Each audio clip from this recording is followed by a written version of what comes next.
Hi කොහොමද ඔයාලට මේ මගේ වෙසක් vlog එක. මේ vlog එකෙන් මම ගෙනාවේ මෙදා පාර වෙසක් එක සමරුවේ බොහෝ දිග ලොගලට පෙන්නන්න.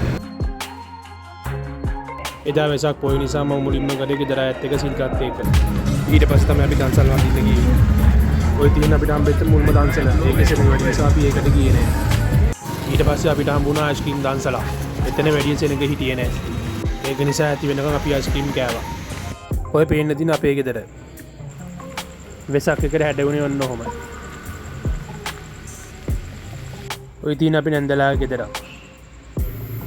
ඔය ඒ වගේ තවත් ගෙදරක්.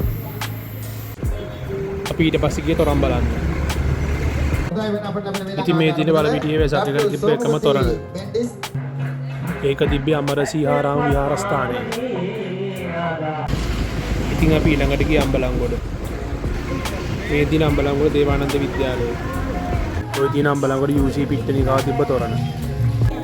ඒක බලන්න මාරම සෙනගක් ඇවිල්ලා හිටියේ.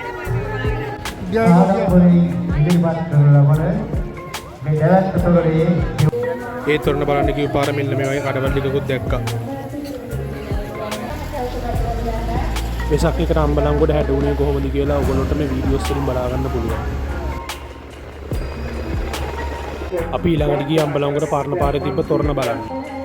එතනටත් මාරම සෙනගක් ඇවිල්ලා හිටියේ. මුතු නමේ ජීවන යාත්‍රාව රැකියාව සඳහා මහමුද. ඉතින් අපි ඊළඟට ගියේ අම්බලන්ගොඩ දුම්රිය පොළාසල තොරණ බලන්න.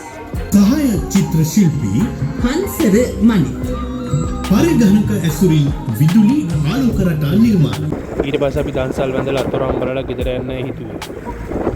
ඉතින් යාළුවනේ මම හිතුවේ මේ වගේ තවත් වෙසක් vlog එකක් ඕගොල්ලන්ට අරන් ඉන්න කියලා. මම මේක part 2 වශයෙන් ඕගොල්ලන්ට ගේන්නේ. ඔන්නෝමයි මගේ vlog එක ඉවරනේ. එහෙනම් අපි තවත් vlog එකකින් හම්බෙමු. ඔයගොල්ලෝ හැමෝටම සුබ රාත්‍රියක්.